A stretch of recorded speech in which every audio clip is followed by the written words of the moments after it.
औसांबद्दल आपण या ठिकाणी चिंतन करतोय। त्यांच्या चरित्राचं चिंतन करत असताना स्वामींच्या लीळांचं स्मरण करत करत आपण रोज निरूपण ऐकतोय, प्रवचन ऐकतोय। कुठलाही जगातला व्यक्ती एका दिवसामध्ये हुशार होत नसतो, मोठा होत नसतो। त्याला एका एका पावलानं, एका एका पायरीने चढत चढत जावं लागतं, मोठं व्हावं लागतं। म्हणून आज जरी आपण देवापासून दूर असलो, देवाच्या सहवासात सन्निधानात नसलो, तरीही हे प्रवचन, हा सप्ताह, हे अखंड नामस्मरण, अखंड दंडवताचा विधी, अखंड पारायणाचा विधी, हे सर्व विधी आणि आज इथं सर्वांचं उपस्थित राहणं हे आपल्याला देवाजवळ घेऊन जाणार आहे।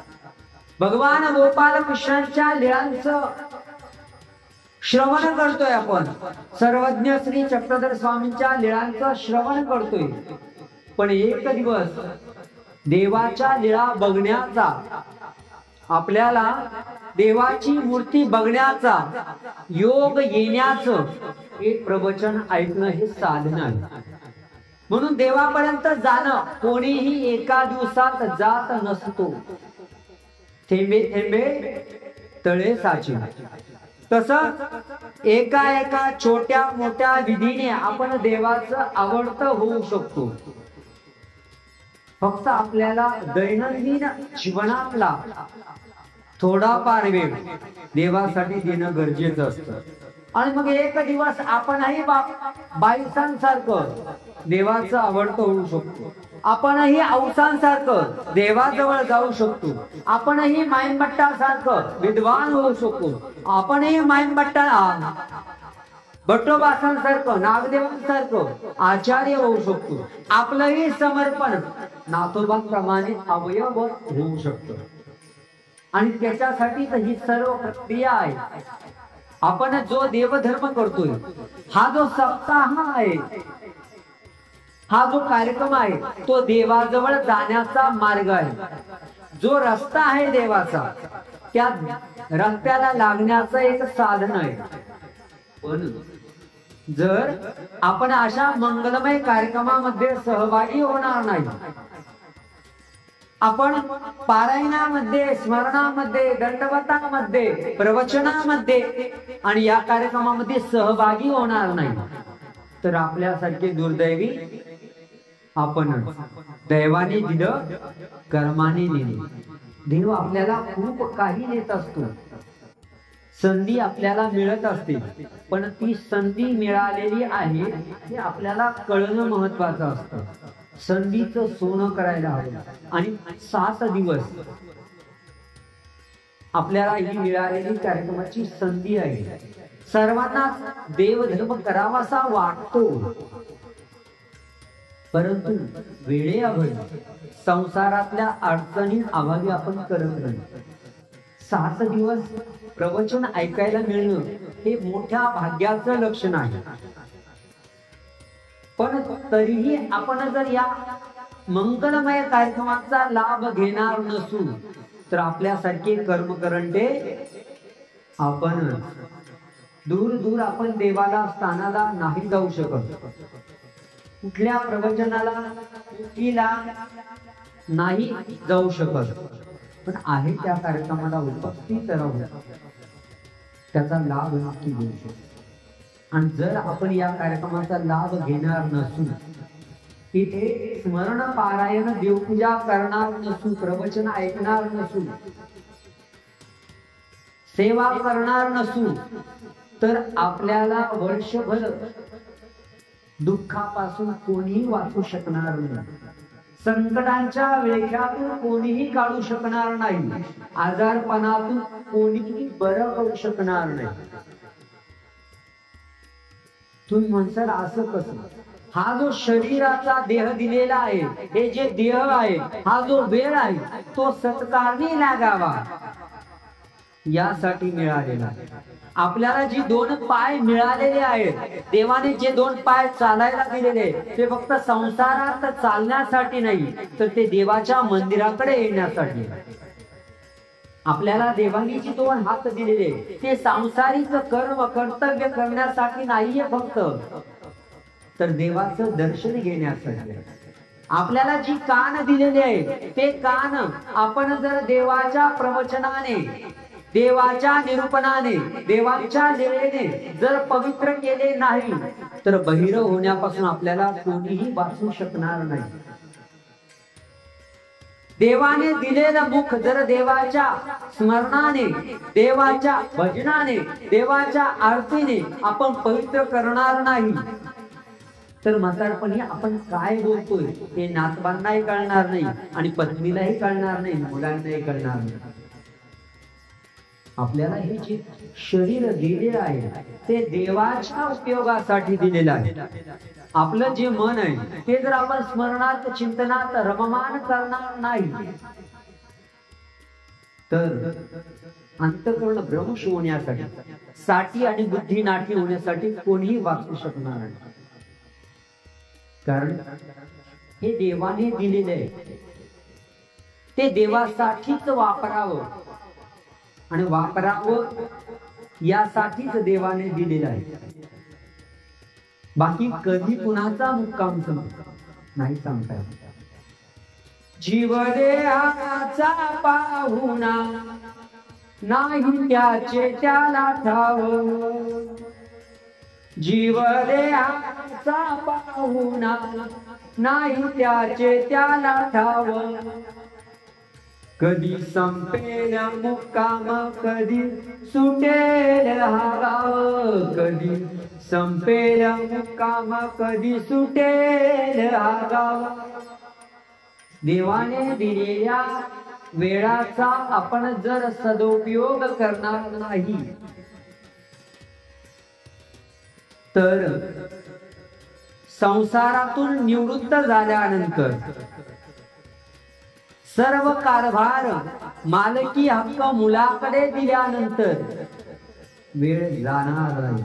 आणि मग आम्ही जे नेहमी ऐकत असतो, बाबा बस आता मरणाचीच वाट बघतोय, माहिती नाही तो देव कधी घेऊन जाईल, का ठेवले मला माहिती नाही, असं म्हणायची वेळ.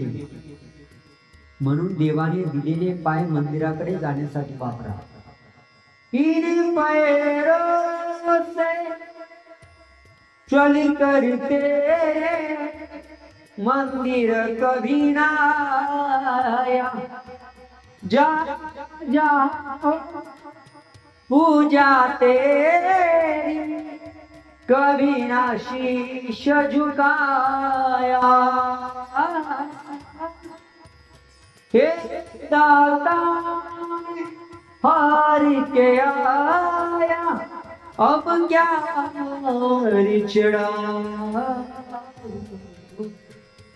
मेरी चाँद उड़ के कैसे द्वार तुम्हारे आओ. निर्मल वाणी पाकर तुझसे नाम न तेरा गाया, जा जाओ नैन कर हे परमेश्वर, कभी ना तुझको ध्याया. ममीना की तारे टूटी, अब क्या गीत सुनाऊं, मेरी चाँद उड़ के कैसे द्वार तुम्हारे आओ.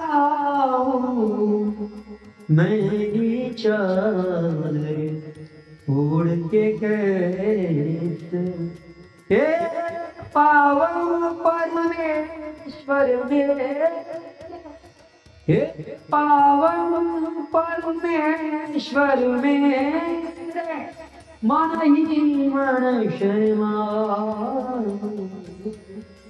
मेरी चादर ओढ़ के कर द्वार तुम्हारे आओ मेरी चादर। देवाने दिलेलं शरीर देवासाठी वापरणं गरजेचं आहे। 24 तास आपल्याला देवाने दिलेले आहेत। 24 तासाचे प्रत्येक तासाचे 60 मिनिटं आहेत। तो आपण सर्व संसारात घालणार। आपल्याला वाटतं बरं का आपण खूप वर्ष जगणार आहे, पण 36,000 दिवसांपेक्षा आपलं आयुष्य नाहीये। 36,500 दिवस आपलं फक्त आयुष्य आहे।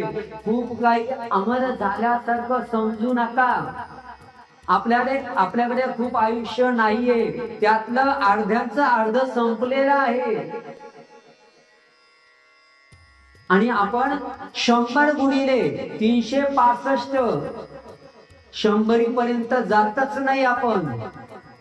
आपण 60, 70, 80 आणि मग जर याचा विचार केला 60, 70, 80 चा तर 8 त्रिक 24 म्हणजे साधारणपणे 25-26 हजार दिवस फक्त जगायचं आहे।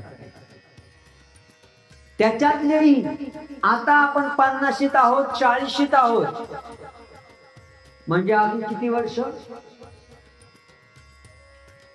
7 ते किती दिवस?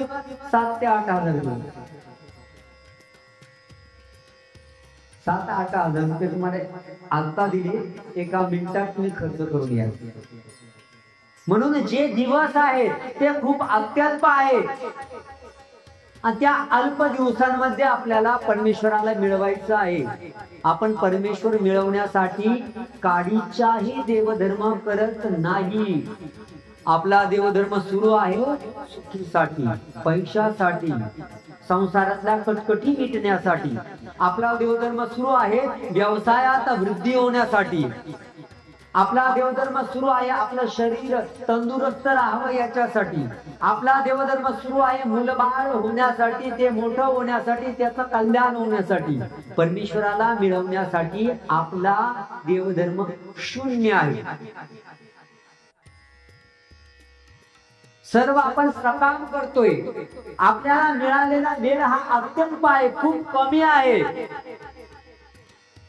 आपण खूप जास्त वर्ष जगणार नाहीयेत, कारण आता जे वारं आहे, आता जे वातावरण आहे, आता जे खाणं पिणं आहे, आता जे राहणीमान आहे, ते आपल्याला जास्त दिवस जगू देईल याची गॅरंटी नाही। किती दिवस मुक्काम आहे नाही माहिती, किती दिवसात आपलं रिचार्ज संपणार आहे कंपनी सांगते। 28 दिवस, 54 दिवस, 84 दिवस। आपल्याला परमेश्वर जेव्हा सांगतो गाडीवरती चाललेलो आहे आणि गाडीवरनं चालत असताना जात असताना आपण सुसाट वेगाने आहोत किंवा मध्यम वेगाने आहोत आणि समोरचा मात्र सुसाट येतोय, इतका जोराचा येतोय, तो त्याची बाजू सोडून आपल्या बाजूला येतोय। आपण रस्त्याच्या थोडं अजून खाली नेतोय गाडी, तो अजून अंगावरती येतोय, आपण अजून खाली नेतोय आणि असा क्षण येतो आता संपलं आयुष्य संपलं, आता मरणार, संपलं तेवढ्या तो भुडकन निघून जातो, आपण वाचतो।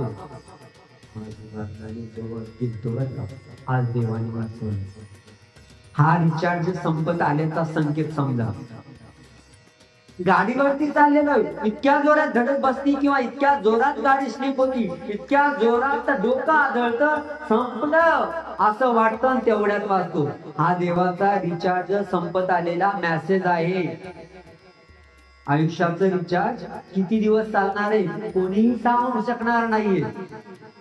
आणि मग जे रिचार्ज कधी संपणार त्याची माहिती नाही, तर जास्तीत जास्त डेटा वापरून घ्या, जास्तीत जास्त फोन करून घ्या देवधर्माशी, जास्तीत जास्त नामस्मरण करून घ्या। ज्या गोष्टी नश्वर पावणार आहे त्या गोष्टीसाठी आपली सगळी धावपळ सुरू आहे। गरजेचं नाहीये का ते? हो आहे ना, गरजेचं आहे, त्याच्याशिवाय जगता येणार नाही. पण किती गरजेचं आहे त्याची काही मर्यादा? सतत असंतुष्टी, सतत रडगाणं. पहिलं 3 टायमाला नाही 2 टायमाला जेवण मिळायचं, आता 3 टायमाला चांगलं मिळतंय. पूर्वीच्या काळी पहिलं गरीब असताना चपाती भाजी मिळायची, आता भाजी सोबत लोणचं आणू शकतो, हवं तेव्हा स्वीट मार्ट मधून एखादा स्वीट गोड पदार्थ आणून खाऊ शकतो, फरसाण आणून खाऊ शकतो, आईस्क्रीम खाऊ शकतो. एवढी बरी परिस्थिती आहे.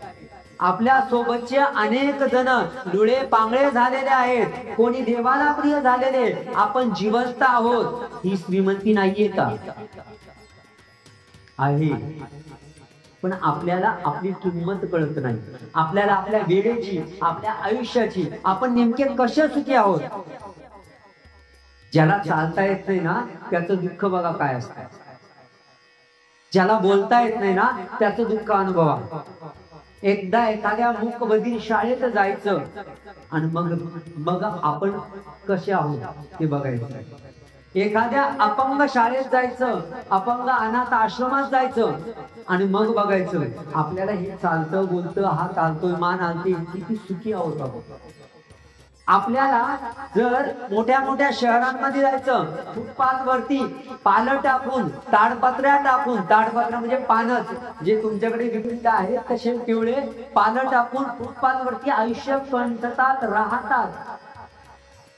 आपल्याला स्वतःचं मालकीचं घर आहे स्लॅबचं, मग कळतं सुखी आहोत. अजून किती सुखी पाहिजे? तुम्हाला धडधाकट शरीर आहे, बोलू शकतो, जाऊ शकतो, गाडी आहे, फिरायला पाहिजे तेव्हा पेट्रोल टाकलं गेलो. अशी परिस्थिती नाहीये की आज मला 500 रुपये पाहिजे होते, माझ्याकडे अकाउंटलाही नाहीये, खिशातही नाही, मोबाईल मध्ये नाहीये. श्रीमंत आहोत ना आपण, किती वर्णन करणार, कुठपर्यंत?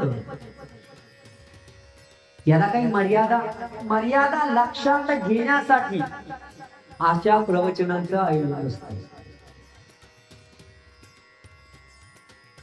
आपल्या जीवनाचं सार्थक कशाला आहे, कशात आहे ते आपल्याला कळणं महत्वाचं असतं. संतांनी उपदेश केलेला असतो.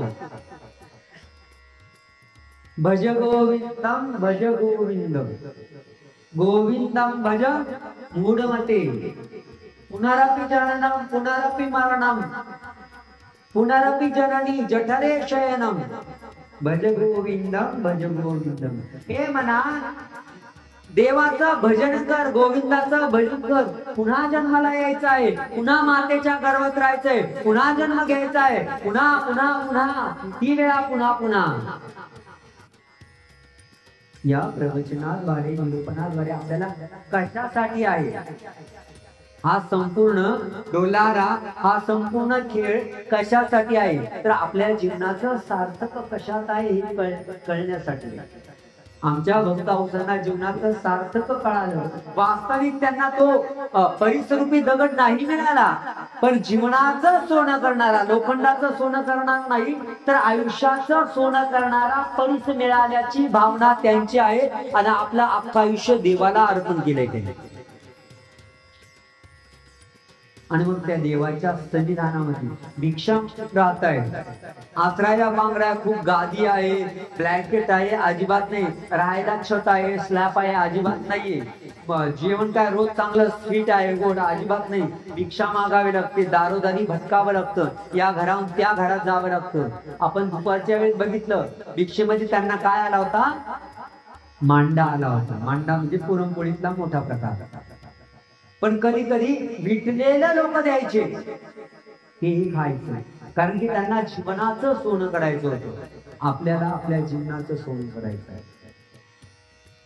आपण आपल्या अवती भवती काय चाललेलं आहे त्या प्रवाहात आपण वाहत चाललोय का? रोजच्या जीवनामध्ये उठायचं, दिवसभर काम करायचं, रात्री यायचं, झोपायचं, ही सर्कल. ना खायला वेळ आहे, ना कुठे फिरायला जायला वेळ आहे. तुम्ही तुमचं ऑब्झर्वेशन करा, जे वृद्ध असतील, जे तरुण असतील, की लास्ट वेळा तुम्ही फिरायला म्हणून कुठल्या एखाद्या प्रेक्षणीय स्थळावरती गेलते का? आजच्या भाषेत कुठं जम्मू काश्मीर फिरायला गेलते का?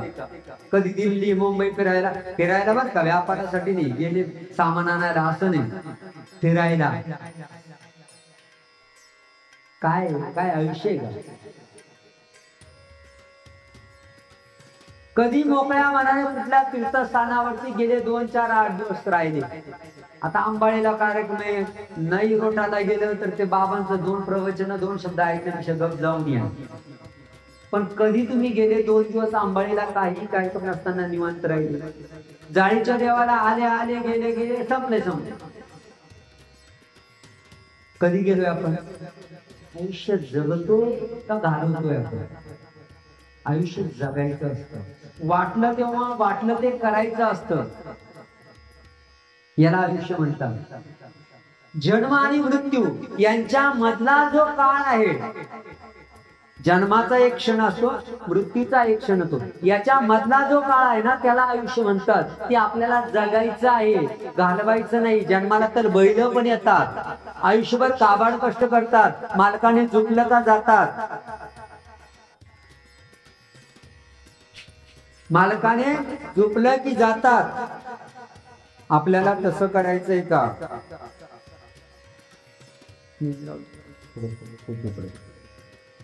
हे आपल्याला समजणं गरजेचं आहे.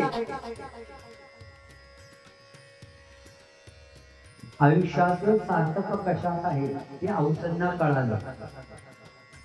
आणि त्यांनी देवाच्या सहवासात राहत असताना, देवाला ओळखल्यानंतर, देवाच्या मार्गावरती देवाने सांगितलेल्या रस्त्याने जायचं ठरवलं. एका दिवसात कोणीही बदलत नसतं, तसं आयुष्य औसाही बदलल्या नाही आणि औसाही बदलल्या नाही. त्यामुळे एक दिवस स्वामी जिथं मुक्कामी होते त्या गुंफेमध्ये इंगळी निघाली. इंगळी म्हणजे विंचवातला मोठा प्रकार. तिचा थोडासा निळसर काळसर रंग असतो, पण चांगला महाराष्ट्र केसरी पैलवान सुद्धा नाचवायची ताकद असते. तिची जी नांगी असते ना वरून, ते कुठलेही डेटॉलना न धुतलेले इंजेक्शन असतं. आपल्याला इंजेक्शन बदलावे लागतात, डेटॉलने धुवावे लागतात. इथं अजिबात नाही. 1 टाइम धक्का लागे, एकदा धक्का लावून पहा, मग डान्स, सगळेच डान्स, नागिन डान्स, आणखी कोणता डान्स सगळा बाहेर पडतो. आणि चांगला महाराष्ट्र किती समजा तुमच्या गावातला बॉडी बिल्डर असेल, तोही थया नाचतो. एवढीशी आहे, छोटीशी, पण तेवढी ताकद आहे तिच्या एवढ्याच्या सुईच्या टोकासारख्या त्या नांगीवर. ती नांगी देवाच्या गुंफेमध्ये निघाली आणि औसांनी बघितली. आणि औसांनी बघितल्यानंतर मारली. औसांनी इंगळीला मारलं आणि तिला धरून बाहेर टाकायला लागले. ते देवानी बघितलं, स्वामींनी बघितलं. औसाने विचारलं, औ नाही का, हे काय केलं? देवा, इंगळी. मग इंगळीला काय, कुठं चालवलं, मारलं? का मारलं? तिने कुणाला तरी खाल्लं असतं ना, ती चावली असती ना कुणाला तरी. अहो, तिने कुणाला तरी खाल्लं असतं. पण तुम्ही जसं प्राणी आहात तशी त्याही, ती पण प्राणी आहे, तिला का मारलं तुम्ही? तिला तुम्ही का मारलं?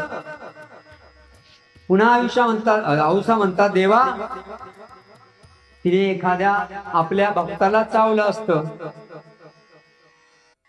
जे स्वामी मानसिक सुद्धा हिंसा करू नये असं सांगतात. सूक्ष्म जंतूंची सुद्धा हिंसा करू नये, मुंगीला सुद्धा मारू नये.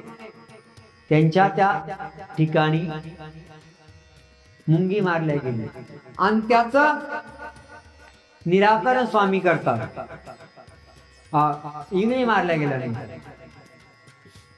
बरं, तो गरीब प्राणी नाहीये, तर तो भयानक प्राणी आहे. त्याचं चावणं म्हणजे एखाद्याच्या प्राणावरती बेतण्यासारखं आहे. ठीक आहे, अशी खूप मोठी नाही, तर पंचमहाभूतांवरती सत्ता ज्याची आहे त्यालाही नाचवायला लावण्याचं सामर्थ्य इंगळीमध्ये आहे. अगदी पंतप्रधानाला चावली तरी नाही, सुटकाच नाही. आणि मग तिला जेव्हा औसा मारतात तेव्हा औसाला स्वामी म्हणतात, अगं मारायला नको होतं, ती उपद्रवी असेल, ती त्रास देणारी असेल, पण ती त्रास कधी देते? जेव्हा तुम्ही तिला धक्का द्या तेव्हा, जेव्हा तुमचा तिला धक्का लागेल तेव्हा. तुम्ही जर धक्का दिला नाही तर ती तुम्हाला इंजेक्शन द्यायला घरात तुमच्या जवळ येत नाही. आज इंगळी चावल्यानंतर इंजेक्शन घेतलं का वेदना थांबतात. जुन्या काळी इंगळी चावल्यानंतर उपाय नव्हता. ते जे दुःख आहे, त्या ज्या वेदना आहेत त्या भोगाव्या लागत होत्या, त्याच्यातून सुटका नव्हती. आणि मग स्वामीने सांगितलं, बाई तुम्ही इंगळीला मारायला नको होतं, कारण तू आता साधी राहिलेली नाहीये. औसांना म्हणतात, तुम्ही आता साध्या सामान्य जीवन आहे कर्मराटीचा, तुम्ही महात्मी आहे, महान आत्मा, सम आत्मा, सामान्य आत्मा नाहीये. आणि तुम्ही चारही भूतग्रामांना अभय द्यायला हवं, निर्भय करायला हवं. स्वामींचं ते वचन तिला कळतं, अच्छा असं आहे का. माझं तर असं होतं की मला त्रास दिला की मी मारणार, मी कुणालाही मारत नाही. पण स्वामींनी जेव्हा सांगितलं तेव्हा तिच्या लक्षात आपण जी भक्ती करतोय ती अत्यंत स्वार्थी भक्ती आहे, कामाची आहे, आपल्या पुरती आहे. आपल्याला भक्ती करायची आहे या संसारातल्या पलीकडची. आपलं देवाला कधीही सहजासहजी 99% 99% आपलं देवाला मागणं नाही असं कधीच नाही. मी नेहमी म्हणत असतो, जाळीच्या देवाला यात्रा, यात्रेला किती जण आले होते मला माहिती नाही, पण यात्रेला 3-3, 4-4, 5-5, 6-6 तास देवाचं दर्शन घेण्यासाठी थांबावं लागतं.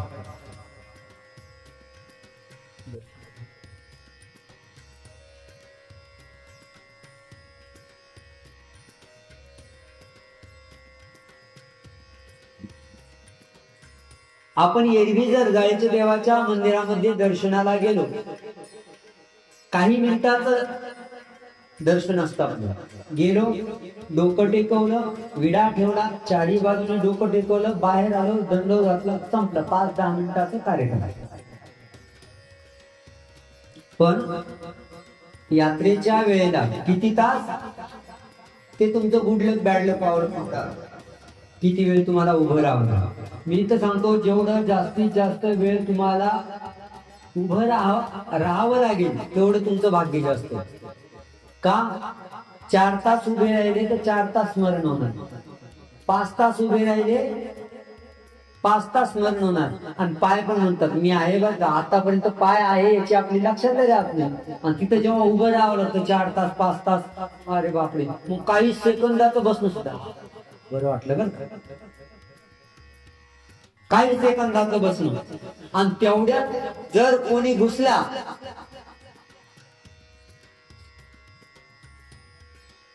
तेवढ्यात जर रांगेत कोणी घुसला, बस त्याच्या आई बापाचा उद्धार असतो. फक्त लाज काज,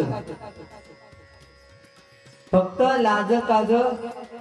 लोकांना लोक काय म्हणतील, अरे देवाच्या दर्शनाला आला शिव्या देतो का म्हणून गप, नाही तर मनातल्या मनात सगळं dot dot dot dash dash dash beep beep beep देऊन मोकळा झालेला असतो. पण जर आपल्याला देवाचं दर्शन घ्यायचं आहे तर वाट बघायला. नोटबंदीच्या काळामध्ये 15-15, 20-20 जण, 100-100 जण रांगेत लागलेले होते. कशासाठी? नोटा काढायचं. त्यावेळेस मी पुण्याला होतो. हाय लंबी लाईन, हाय लंबी लाईन, सगळे एका रांगेत लागलेले, सगळे एका रांगेत लागलेले. कशासाठी रांगा? पैशासाठी रांगा. कशासाठी धडपड? पैशासाठी धडपड. काढ ना, 500ची काढ ना. बंद झाली ना बाबा, 1000ची काढ. तिला तर कागदाची किंमत आली. ज्या नोटेवरती गांधीजींचा फोटो होता, ज्या नोटेवरती 1 0 0 आणि आणखी 1 0, अजून 1 0, किती शून्य? 1 0 0 आणि 0. त्याची किंमत किती झाली? 0.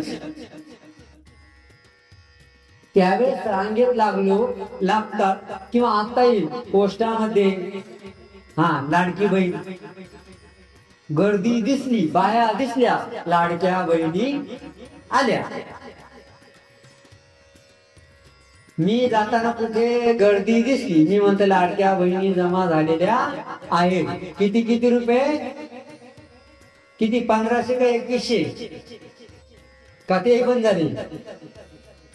चालू 1500 रुपयासाठी दिवसभर थांबतात. तिच्या फुकट ते पौष्टिक. आपल्याला फुकटची जास्त सवय. इकडे आपण 15,000 15 लाखात खेळत असतो. एकदा सोयाबीन, कापूस, तुमच्याकडे कोणतं पीक असेल ते आलं, पण ते 1500 पाहिजे, फुकटचे ना.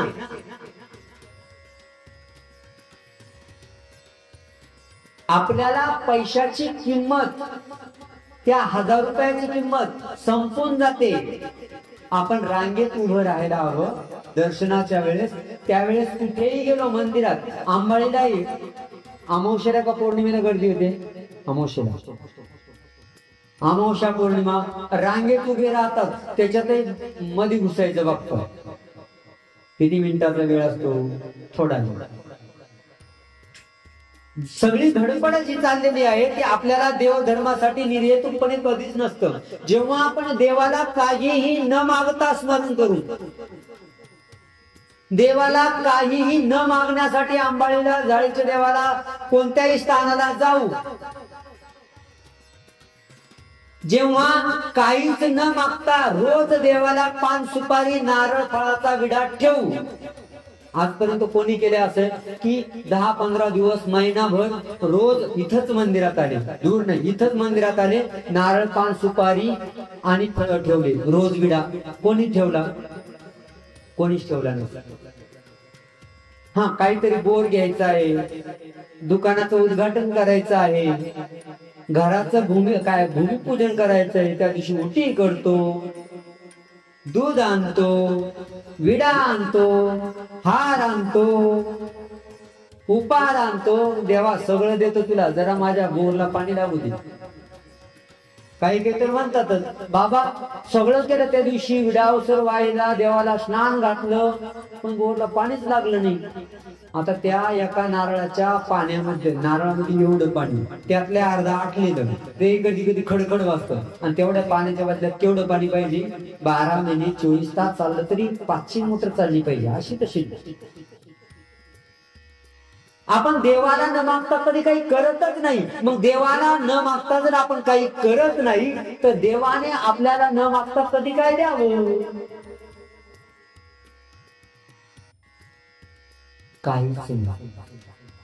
काही मागत नाही, देवही काही देत. आपली भक्ती तशी आहे. म्हणून परमेश्वराची भक्ती करत असताना निर्हेतुकपणे, निष्कामपणे केली पाहिजे. आणि ती कशी करायची ते आपल्याला लीळाचरित्र सांगत असतं. मी काल का परवा सांगितलं की प्रत्येकाच्या घरामध्ये 3-4 ग्रंथ असावेच. लीळाचरित्र, सूत्रपाठ, भगवद्गीता, पंचावताराचे चरित्र पाहिजेच.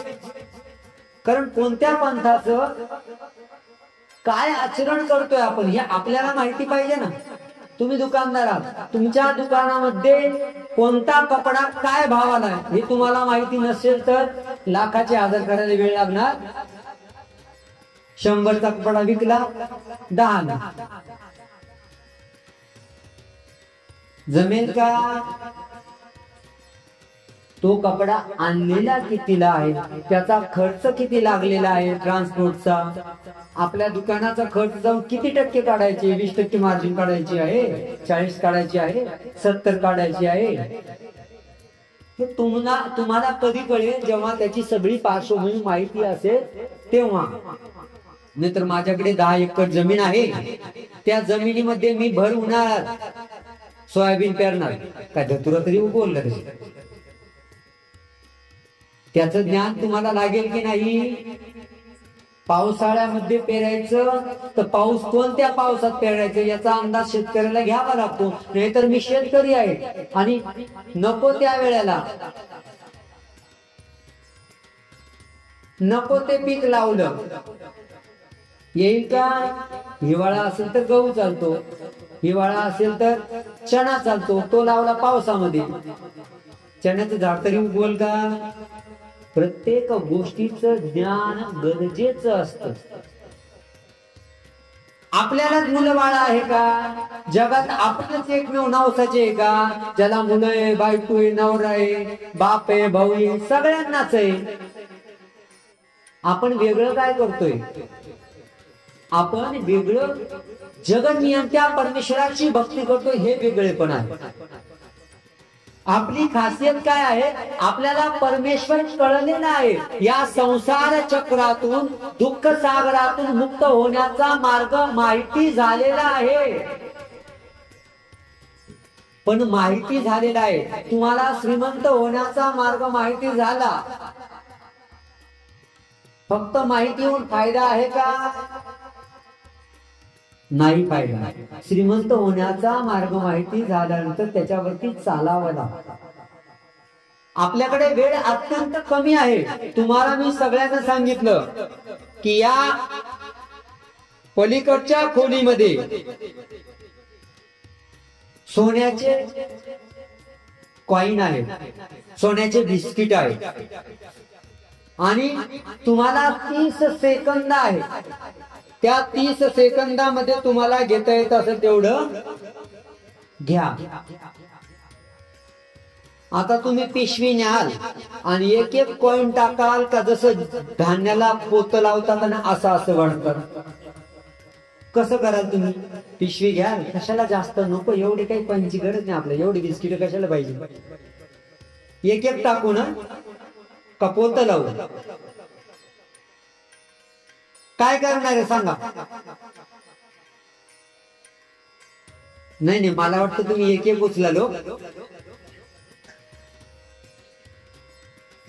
असं पोतं लावून धान्य कसं असं लंब्या हाताने आणखी पार हात नाही छातीपर्यंत वाढायचा प्रयत्न करतो. हा 30 सेकंद किती राहिले वाढा वाढा वाढा का. 30 सेकंद आहे आणि ते गरजेचं आहे. तशी परमेश्वराची भक्ती गरजेची आहे आणि वेळ कमी आहे. मी माझ्या दुकानाचा मालक आहे. मला जेव्हा वाटेल तेव्हा मी उडेल. रात्री 12ला उघडून बसला, काय भेटणार आहे, घंटा. मी माझ्या दुकानाचा मालक, माझी मर्जी, कधी उघडेल मी. मर्जी चालते का, चालते ना, उघडून बस रात्रभर. माशा पण येणार नाही तिकडे, माशा पण झोपायला निघून जातील. मग काय, बाजाराचा दिवस, लोक यायचा, लोकांच्या व्यवहाराचा दिवस. तसा भक्तीला सुद्धा वेळ जो आहे तो देवाला अपेक्षित असणारा वेळ आहे. दुकान उघडण्यासाठी लोकांच्या येण्याचा वेळ आहे. तुम्ही ठरवलं उद्यापासून मी 3 वाजता दुकान उघडणार, पहाटे सकाळी 7 वाजेपर्यंत. किती गंदा किती भरेल, रुपया पण येणार नाही.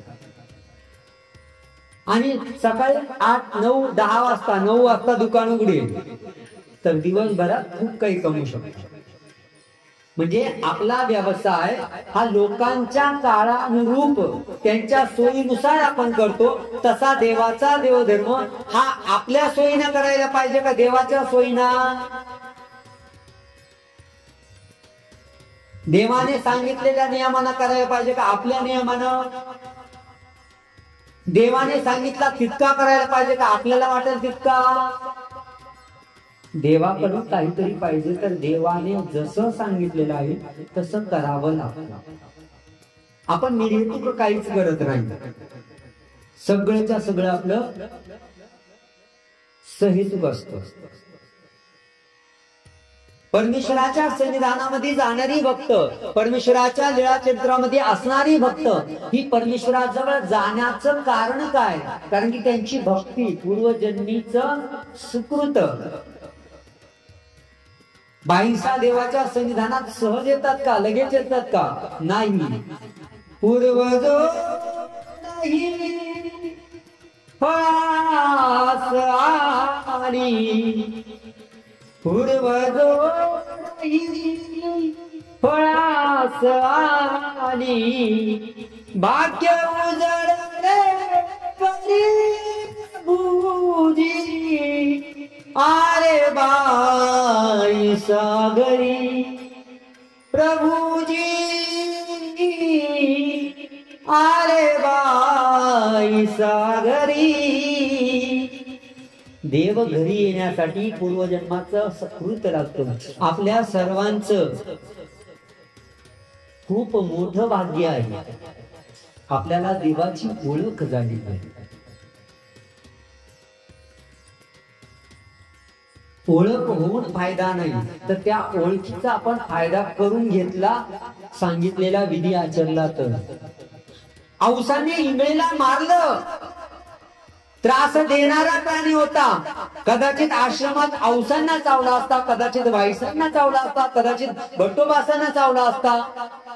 तो कुणाला चावू नये, तो चावतोय म्हणून औसांनी त्याला मारलं. तरीही देवाने सांगितलं, अरे तो पण प्राणी आहे, त्यालाही जगण्याचा अधिकार आहे. कोणी कितीही वाईट असला समाजातला, सगळं तुमचं एखाद्या XYZ व्यक्तीला गाव कंटाळलेलं आहे की यानं नकोसं केलं आमच्या गावाचं जीवन, तरी त्याला मारण्याचा अधिकार सरकार देतं का? शासन देतं का? तो गुन्हा आहे. तसं या प्राणी मात्रांना जगण्याचा अधिकार आहे. तो साप असेल, विंचू असेल, इंगळी असेल, वाघ असेल, काहीही असेल, त्याला मारण्याचा अधिकार कुणालाच नाहीये. तुम्ही म्हणशाल मग काय करा, दंड करायचा काय?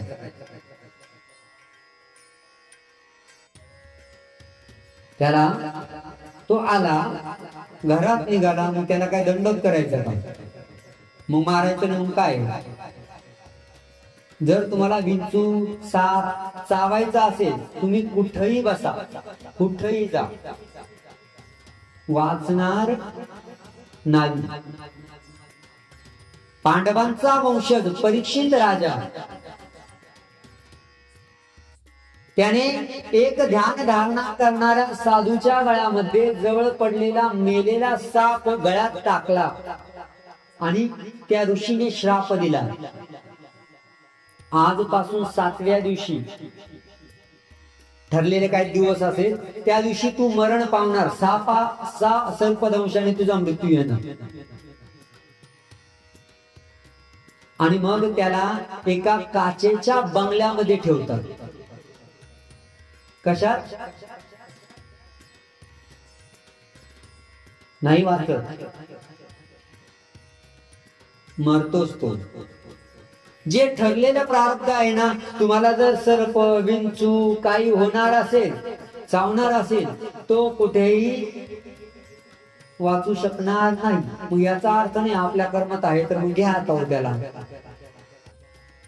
जे जेव्हा जसं होणार आहे तसं होतच असतं. आपल्याला ती गोष्ट लक्षात घेणं गरजेचं आहे. स्वामींच्या सहवासामध्ये असेच एक भक्त होते, निळभट्ट भांडारेकर. काहीच नाही मागितलं देवाला, देवाने त्यांना काही निरूपण पण केलं नाही. पण जेव्हा त्यांच्या दारी स्वामी भिक्षेला जातात आणि फक्त एकच शब्द म्हणतात, भिक्षा, त्या शब्दाबरोबर ते देवासोबत निघून येतात. त्यांचं जीवनचरित्र जर तुम्हाला ऐकायचं असेल तर धर्मगप्पा विथ धनंजय या युट्यूब चॅनल वरती मी संपूर्ण जीवन चरित्र मांडलेले, तुम्ही ऐकून बघा. त्यांच्या संदर्भातली ही लीळा थोडक्यात इथे सांगतो की त्यांना एक दिवस दर मुक्काम करत असताना स्वामींसोबत आहे, स्वामींच्या सेवेत आहे, स्वामींसाठीच जगतायत, भिक्षा मागून स्वामींनाच भोजन घालतायत, स्वामींसाठी चांगलं एखादं झोपायची जागा बघायची चांगली सुंदर, सतत स्वामींसोबत 16 वर्ष सन्निधान होतं. किती वर्ष? देवाच्या सन्निधानामध्ये ते 16 वर्ष. खर तर देवाच्या भक्ताला कधी संकट येऊ नये, पण देव कधी आठवतो? देवाला विडा कधी जातो? ऑपरेशन असल्यावर, दवाखान्यात कोणीतरी भरती केल्यावर, म्हणून देव दुःख देत असतो. कधी कधी देव परीक्षा पण बघत असतो. हे नेहमीप्रमाणे फिरत फिरत स्वामींसोबत मौदा या गावाला आले. स्वामी आणि निळभट्ट अंडारेकर दोघच जण आहेत.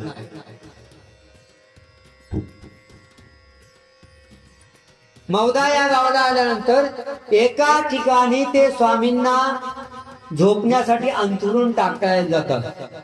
आणि अंथरुण म्हणजे काही गादी वगैरे नव्हती बरं का, एकतर ते पायी पायी होते. देवाने आपल्यासाठी खूप सोसले हो. आणि आपण काय म्हणतो माहिती का, देवा अरे किती संकट, किती किती परीक्षा पाहतो माझी, मीच किती भोगावं, प्रत्येकाला वाटतं. पण दुनिया में कितना गम है, सगळे सुखी आहेत मी सोडून. पण आपल्यापेक्षा कित्येकांना कित्येक गोष्टीचं टेन्शन आहे. स्वामींकडे चप्पल सुद्धा नव्हती, स्वामींकडे झोपण्यासाठी अंथरुण्यासाठी काहीच नव्हतं, भोजनासाठी सुद्धा काहीच नव्हतं. करतल भिक्षा भोजन सारुणी, तरुतल वास सदोदित करुणी. स्वामींकडे भिक्षा मागण्यासाठी पात्र नाही. देवाने का केलं असं? देवाला माहिती, मी जर राजेशाहीत राहिलो, हे शहाणे म्हणतील देवा तुम्ही काय केलं, तुमच्यासारखंच मी राहतो. म्हणून आमच्या स्वामींनी आधी केले मग सांगितले. जे काय धोत्राचं पान होतं ते धोत्राचं पान तिथे कोपऱ्यामध्ये भांडारेकर अंथरायला जातात आणि तिथे इंगळी असते. इंगळीला धक्का लागला पण टणकन चावते, डंख देते आणि यांच्या अंगात पूर्ण वेदना होता. पूर्ण अंग वेदनेने सुरू होतं, लाईलाही होती अंगाची. हळूहळू हळूहळू विष चढायला लागतं आणि चढलेलं विष अचानक काहीच सुचू देत नाही. काही मिनिटापर्यंत भांडारेकरांनी देवाला सांगितलंच नाही मला इंगळी चावली असते. त्यांनी विचार केला, मी पण अनेक जीवांना दुःख दिलेलं आहे, मी अनंत जन्मात अनंत पाप जोडलेले आहे, त्या पापांचं माझं फळ असावं म्हणून मी देवाला सांगणार नाही. वेदनांची तीव्रता वाढत चाललेली आहे, भयानक होत आहेत, आवरेनाशे होत आहेत, सहन होत नाही अशा होत आहेत. स्वामी तिथे अंथरुणावर झोपलेले आहेत, हे बाजूला उभे राहत आहेत. स्वामी सर्वज्ञ आहे, पण देवालाही त्यांचं कुठेतरी कळत नकळत मन बघायचं आहे, त्यांच्या भक्तीची परीक्षा घ्यायची आहे. हे एवढं मोठं दुःख प्राप्त झालं, हा भक्त आपल्याला मागतोय का, विनंती करतोय का, दुःख दूर करा म्हणतोय का, हे देवाला बघायचंय. देव पण काही बोलत नाही. देव म्हणतात बघूया. देव परीक्षा बघायला एक नंबर, देवाच्या परीक्षेत पास होणं सगळ्यात अवघड. भांडारेकर जे आपण स्वतः संपूर्ण संसाराचा त्याग करून आले, ते असं नाही बरं का, खायला प्यायला नव्हतं, गर्भ श्रीमंत होते, गर्भ श्रीमंत, जन्मता श्रीमंत होते, खूप सुखी होते. कधी त्यांनी कुणाकडे कशासाठीच हात पसरलेला नव्हता आणि ते सगळं सोडून आलेले होते. त्यांना भक्ताची व्याख्याही माहिती होती आणि भक्त कशाला म्हणतात हेही माहिती होतं आणि मी किती भक्त आहे, कसा भक्त आहे हेही माहिती होतं. अंगात वेदना वागताय, अंगाची लाही होते, पूर्ण अंग वेदनामय झालेलं आहे, काही सुचत नाहीये, काय करावं झोप लागत नाहीये, पडलेले आहे, पाणी पित आहेत, तोंडाला कोरड पडलेली आहे, परंतु वेदना थांबत नाही. स्वामी तिथे जाऊन झोपलेले आहेत. देवही काही म्हणत नाही. देव म्हणतात बघूया हा कधी विनंती करेल. देवाने सर्वज्ञ असणारा देव त्या ठिकाणी काय झाला, अजाणता झाला आणि देवानी काहीच बोललं नाही.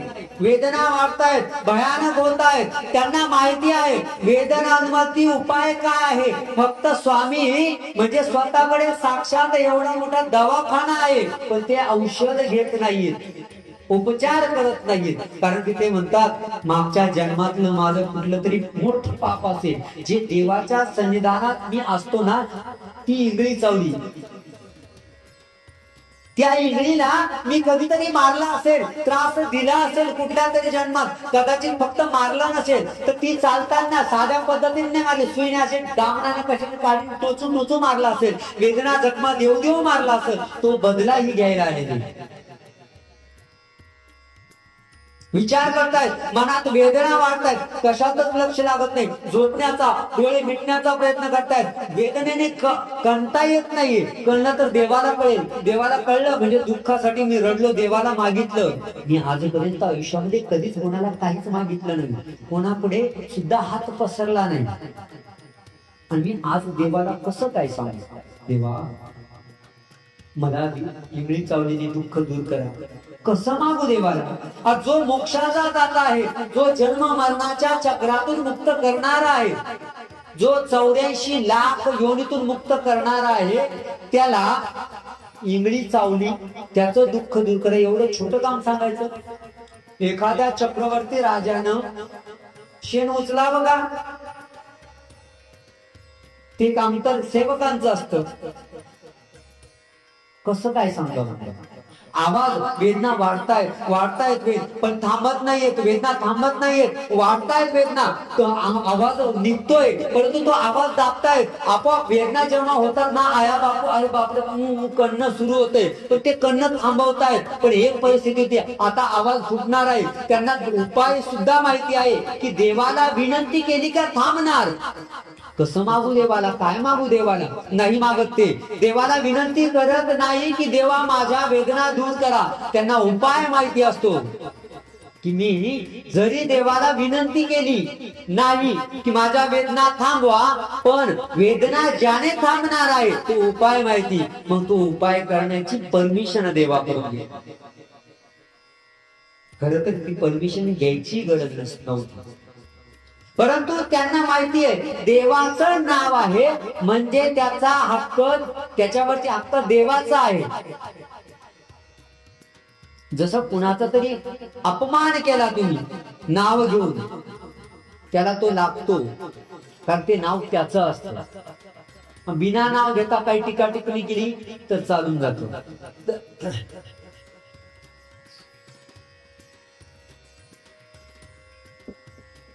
तसं जे नाव घ्यायचं आहे ते देवाचं आहे, त्याच्यावरती मालकी हक्क देवाचा आहे. देवाला न विचारता कसं काय नाव घ्यावं त्याचं. म्हणून भांडारकर देवाला म्हणतात, स्वामी श्री चक्रधरा, मी आपल्या जेव्हा अंथरून टाकत होतो ना, तेव्हा मला इंगळीने दंश केलेला आहे, आणि तो दंश, त्या दंशाने खूप वेदना होत आहेत. मी सहन करण्याचा प्रयत्न केला, पण त्या वेदना इतक्या वाढलेल्या आहेत की माझ्या त्या सहनशीलतेच्या पलीकडे गेलेल्या आहे. कदाचित त्या वेदनांनी माझा देहांतही होऊ शकतो, मला त्याचं वाईट वाटत नाही, परंतु त्या माझ्याकडे सहन होत नाहीयेत. तू माझ्यासाठी बिना चपलेचा फिरतोस, गावोगावी फिरतोस, घरोघरी फिरलास, एका जन्मात नाही, एका सृष्टीत नाही, अनंत जन्म. कधी कृष्ण झाला, कधी दत्त प्रभू झाला, कधी चक्रपाणी प्रभू झाला, कधी गोविंद प्रभू झाला. आम्हाला जीवाला सुख देण्यासाठी तू वेगवेगळी रूप धरली, पण मी नाही सुधारलो. आता तू राजा होऊन बघितलंस, तू यतिमुनी होऊन बघितलंस, आणि आता माझ्या घरी आलता. किती लांब आहे, भंडाऱ्याला आलतात, माझ्या घरी आला. मी तुझ्याकडे नव्हतो आलो, तू माझ्या घरी आला, मला शोधलं, मला माझा प्रॉब्लेम सॉल्व्ह केला, दूर केला, आणि मला आपलं सन्निधान दिलं. या वेदना माझ्या सहनशीलतेच्या पलीकडे नको. माझी विनंती आहे, मागणार, पण मागणं यासाठी आहे का त्या वेदना थांबाव्या. मला वेदना ज्या होतात ना, त्या वेदनांपेक्षा मला एक सगळ्यात जास्त माझ्या मनाला होणारी वेदना ही आहे की तुला मागावं लागतं, तुला मागावं लागतंय, काहीतरी मागावं लागतं. ही सगळ्यात मोठी वेदना आहे. पण पर्याय नाही, शरीरातली आग थांबत नाही, शरीराची लाही होते, क्षणभरही त्यात खंड जात नाहीये. नखापासून केसापर्यंत संपूर्ण शरीर ठणकतंय, वेदना होत आहेत, करंट संचार झाल्यासारख्या वेदना होत आहेत. त्याचं वर्णन नाही करू शकत मी. माझा गुडघा दुखतोय का नाही, माझं डोकं दुखतंय का नाही, माझं सर्वांग दुखतंय. माझी एक विनंती आहे देवा, मला याच्यावरचा उपाय माहिती. मी तुला सांगणार नाही देवा, मी तुला म्हणणार नाही की मला विंचू चावलाय, त्या वेदना थांबवा, नाही, तसं नाही म्हणत देवा. माझी फक्त एक विनंती आहे, मी तुमची स्तुती करू का?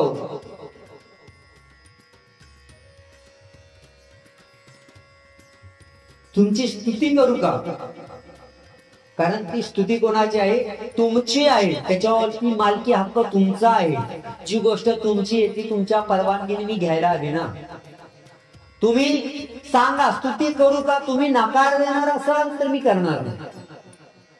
मी या वेदनांमध्ये आपला प्राणत्याग करेन, पण मी तुमची स्तुती करणार नाही तुमच्या परवानगीशिवाय, तुम्हाला विचारल्याशिवाय.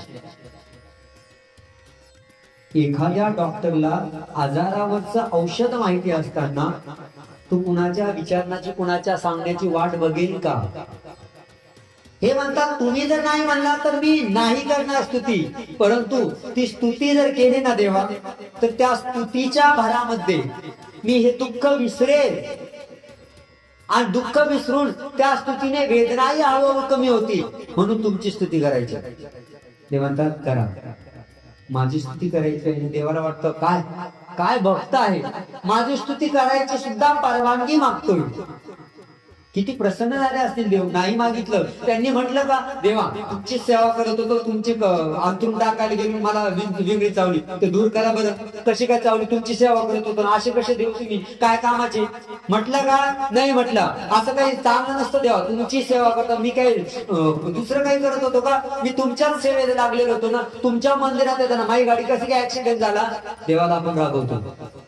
काही काही पिक्चर मध्ये सीन असतो, मेरे बच्चों को अगर क्या हुआ ना भगवान, देख तुझे क्या करूंगी, क्या करूंगा. अरे हा काय भक्तीचा प्रकार आहे? आणि देवाचं काय करू शकतात? तिथे घंट्या वाजतात आणि तिकडं कोणीतरी दवाखान्यात असतो, उठून बसतो, हा पावला देव. म्हटले का भंडारेकार, देवा मी तुमचंच अंथरून टाकायला गेलतो, चावलीच कशी? पहिलं मला हे सांगा, सेवा तुमची होती ना, देवाचं काम करतो, मला इंग्लिश चावलीच कशी? आणि चावली तुम्ही काय काम, म्हणजे असे कसे देव बरं? तुम्ही भक्ताचं रक्षण करू शकत नाही, काही नाही. बरं झाली तर झाली, तुम्ही सर्वज्ञ आहे ना, तुम्हाला माहिती मला वेदना होता, तुम्ही स्वतःहून विचारायला पाहिजे होतं का, हो भांडारेकार हो, इंग्लिश चावली का, दुःख दूर करू का? काहीच बोलले नाही. करायला पाहिजे होतं तुम्ही. काय देवा कामाचे म्हणतात का भांडारेकर? नाही म्हणत. ते म्हणतात, देवा विनंती आहे, तुमची स्तुती करतोय, तुमचं गुणगान गातोय, तुमच्या गुणांचं मी गुणानुमोदन करतोय, त्याला तुमची परमिशन आहे का? तुम्ही होकार दिला तरच पुढचं पाहू, नाहीतर मी असाच रात्रभर दिवसभर तळमळत राहील. परंतु चकार शब्द मुखातून करणार नाही, तुम्हाला दोष देणार नाही. माझ्या पूर्वजन्माचं पूर्व कृत्य आहे, पाप कृत्य आहे, ते मला भोगावंच लागणार आहे. आणि स्वामी सांगतात, करा, आणि मग ते गुणानुमोदन करतात. देवा श्री चक्रधरा दयाळू मयाळू ईश्वरा कारुण्य अवतारा दयेच्या सागरा, तुमच्या गुणांची सीमा नाही. मी अनंत जन्मामध्ये पाप केले, परंतु तुम्ही ते पाप सर्व दूर करून मला दुःखातून मुक्त करण्यासाठी प्रयत्न केला. गुणाचे सागरात दयेचे सागरात मी अनंत जन्मामध्ये अनंत दुःखांमध्ये पडलेलो असताना तुम्ही मला काढून घेतलेला आहे. तुम्ही कृपा दृष्टीने अवलोकन करून माझे अनेक दुःख दूर केले. माझ्या घरी आले, मला ज्ञान दिलं, मला सोबत ठेवलं, मला सेवा दासाची संधी दिली. हे तुमचं कृपाळूपण आहे. मी या एखाद्या जन्मामध्ये अनेक पाप केले, परंतु ते पाप तुम्ही दुर्लक्ष करून मी तुमच्या सन्निधानात यावं असं माझं भाग्य नाहीये. पण तुम्ही कृपाळू होऊन माझ्यावरती कृपा केली आणि कृपा करून मला सन्निधान दिलं, सेवादास्य घडवतायत. तुम्ही इतके गुणाचे सागर आहे की पृथ्वीची पाटी केली, मेरूचा हिमालयाची लेखणी केली, समुद्राची शाई केली, तरीही तुमचे गुण संपणार नाहीत. वेळोवेळी तुम्ही मला दुःखातून वाचवलं आणि मी इतका पापी आहे, इतका पापी आहे. पृथ्वीची पाटी केली, हिमालयाची लेखणी केली, समुद्राची शाई केली, ते तिन्ही संपून जातील पण माझे दोष संपणार नाही. असं हळूहळू वंदन करतायत. स्वामिया श्री चक्रधरा, तुझ्यासारखा कृपा सागर या जगामध्ये कोणीच नाहीये. तू दयेचा अवतार आहेत, कृपेचा सागर असून तू प्रत्येक जीवाचं दुःख जाणून त्याच्यापर्यंत धावून गेलास. तू द्वापर युगामध्ये द्रौपदीचं दुःख जाणलंस आणि तिला वस्त्र पुरवलेस. तू द्वापर युगामध्ये पांडवांचं दुःख जाणलंस, लक्षागृहातून त्यांना वाचवलं. तू रुक्मिणीचं दुःख जाणलं आणि तिच्यापर्यंत पोहोचलास. तुझ्या गुणांना सीमा नाही, माझ्या दोषांना सीमा नाही. आणि जसं जसं भांडारीकार त्या गुणांचं गुणानुमोदन करतात, गुण वर्णन करतात, तशा तशा वेदना कमी कमी होत गेल्या आणि हळूहळू कमी होत जाऊन वेदना कधी शांत थांबल्या आणि ते कधी झोपी गेले त्यांनाही कळलं नाही. देवाला काहीच न मागता फक्त तुमची स्तुती करू का, तुमच्या गुणांचं पारायण करू का, हे विनंती करणारा आमचा भक्त भांडारेकार होता. याला म्हणतात भक्ती. पारायण म्हणजे काय? आपण पूजावसर म्हणतो ना, सायंकाळचा पूजावसर, त्याच्यात गुणांचं वर्णन आहे. आपण संकट वज्र पंजरू पारायण करतो, संकट नाशक स्तोत्र पारायण करतो, संकट हरण स्तोत्र पारायण करतो. हे काय आहे? गुणांचं वर्णन आहे. आणि गुणांचं वर्णन केल्यानंतर स्वामी देव प्रसन्न होत असतात, म्हणून पारायण करतो आपण. पारायण म्हणजे देवाची स्तुती आहे. त्याद्वारे आपल्या दुःखांचं संकटांचं हरण होत असतं, म्हणून आपण पारायण करतो. पण ते पारायण व्यवस्थित असावं, कुत्र माग लागल्यासारखं नाही. नाही तर हो नमः श्री गुरु दत्तदेव जग निष्कलम निर्मळ दत्तात्रेय सुरेश मंदिरामध्ये त्रैलोक्य लोक हरिहरात्म भुवन दत्त नमस्तुते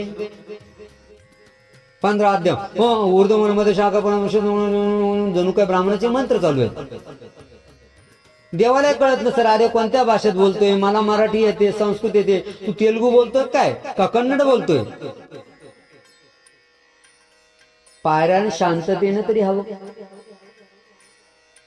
जे जे जे आपण देवधर्म करणार तो शांततेनं हवा आणि त्या शांततेनंच हवा. असाही नाही की ओम नमः श्री गुरु दत्त दत्तदेव, असाही नाही. ओम नमः श्री गुरु दत्तम दत्तदेवम जगद्गुरु. आपला जो बोलण्याचा वेग आहे त्या वेगानुसार पारायण हवं. नाहीतर रोज दुकान उघडायला उशीर झाला, बाहेर गाडी थांबलेली, पुढे सगळे जायचं आहे, पुढे जायला उशीर झालेला आहे, आज पारायण अर्धच करायचं आहे, पटकन करायचं आहे. चहा ठेवला का मध्ये त्या दत्तात्रय कवचाची 10 श्लोक व्हायच्या. चहा झाला का ग लगेच तोही चहा येतो. काही काही तर ओ इति श्री दत्तात्रय कवचन लगेच चहा घेतात. झाले. जर दुःख निवृत्ती करायची आहे, जर शांती मिळवायची आहे तर तेवढा वेळ द्या. मोजून 5 ते 7 मिनिटं दत्तात्रय कवचाच्या पारायणाला लागतात. परमेश्वराच्या पारायणामध्ये सुद्धा ते सामर्थ्य आहे, पण ते सामर्थ्य कार्यरूप कधी होतं तर जेव्हा आपण ते जाणीवपूर्वक व्यवस्थित करतो. त्या दत्तात्रय कवचाचा अर्थही माहिती पाहिजे. मग तुम्ही असेल आता का पाठ करत बसायचं, काही पाठ करायची गरज नसते. एकदा वाचलं, एकदा 2-5 वेळा वाचलं, एकदा अर्थ माहित झाला का रोज रोज अर्थ माहित करायची गरज नसते.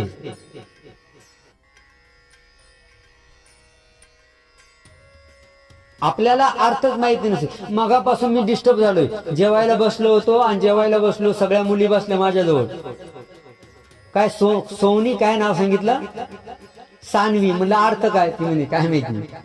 आला मी सगळं आता एवढं शिकलोय ते सगळं शोधलं, माझ्या मनात कुठंच नाही अर्थ. जाऊ द्या म्हणलं, सोडण्यापेक्षा. जर आपल्याला सामान्य अर्थ माहिती नसेल सानवी, त्याचा म्हणजे अर्थ काहीतरी असणारच आहे, मला माहिती नाही, तर ते नाव लक्षात ठेवण्यासाठी अवघड जातं. तर आपण जे पारायण करतो त्याचा जर अर्थच माहिती नसेल, शब्द जर मागे पुढे झाला तर काय होतं,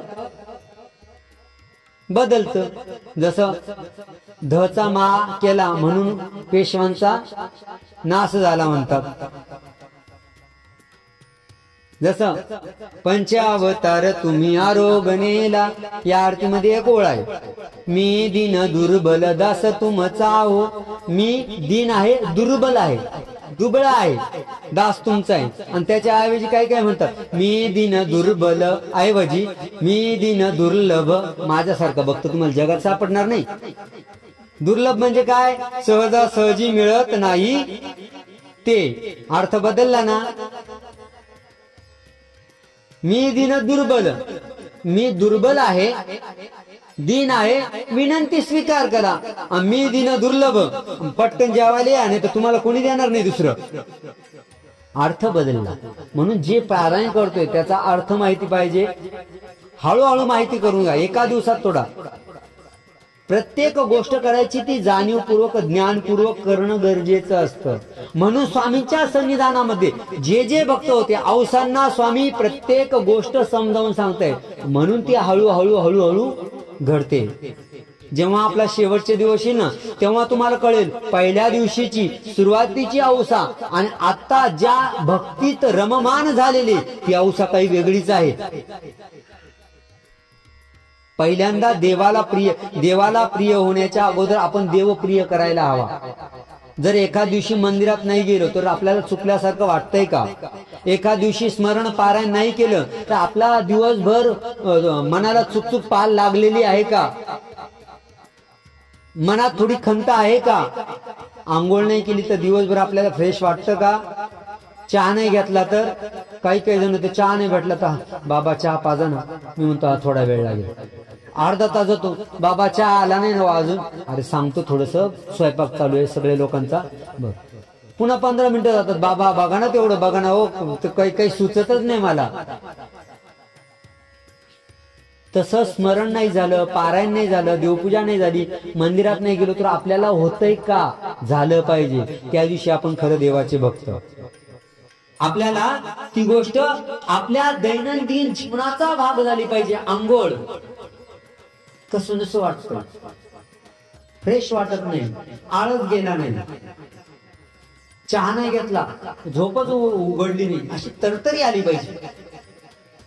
हा आता चहा घेतला, आता सांगा बरं बाबा काय करायचं. तसा देवधर्म झाला पाहिजे. आणि ज्या दिवशी आपल्याकडून असा देवधर्म होईल त्या दिवशी आपले संकट आणि दुःख कमी व्हायला सुरुवात झाली असं समजा. औसांना तेच शिकवतायत स्वामी. आपल्याला दरवर्षी प्रवचनांमध्ये हेच हळूहळू शिकायचं आहे. कितवं वर्ष आहे प्रवचनाचं? टोटल सप्ताह कधीपासून सुरू झालाय? 17 वर्ष झाली. 17 वर्ष तुम्ही बदलल्याचं मला काही लक्षण दिसत नाही. हा एक बदल झाला असेल, काळ्याचे पांढरे झाले केस, लहानाचे मोठे झाले पोरं. पण देवधर्मात बदल व्हायला. मी असं म्हटलंय का या मंदिरात 1 तास गाठी घेऊन बसा, नियम बदला. म्हणजे जर 30 दिवस आहे महिन्याचे, तर महिन्याच्या 30 दिवसांपैकी कमीत कमी 25 दिवस मंदिरात या शांततेनं. 10 मिनिटं लवकर निघा ना घरून, मंदिरात शांततेने दंडोत घाला आणि एक गाठी करण्याचा नियम करा. एक गाठ फक्त 5 मिनिटं लागतात बरं का, 5 ते 7 मिनिटं. मंदिरातून निघून तिथं जाऊन मोबाईल उघडल्यानंतर 10 मिनिटं कसे निघून जातात ते कळत नाही आपल्याला. हा नियम करा. आणि जो सकाळी स्मरणाचा नियम करेल त्याच्या ज्या ज्या इच्छा आहेत त्या सगळ्या पूर्ण होतील. मी सकाळी दुपारी तुम्हाला तर सांगितलं होतं कशावर लिहून घ्यायचं, त्याच्यावर घ्या. आपला नियम स्वतःला बांधावं लागेल. मोठ्या मोठ्या शहरांमध्ये ट्रॅफिक मध्ये रस्ता मिळत नाही, काढावा लागतो. तसा देवधर्मासाठी वेळ मिळत नाही, काढावा लागतो.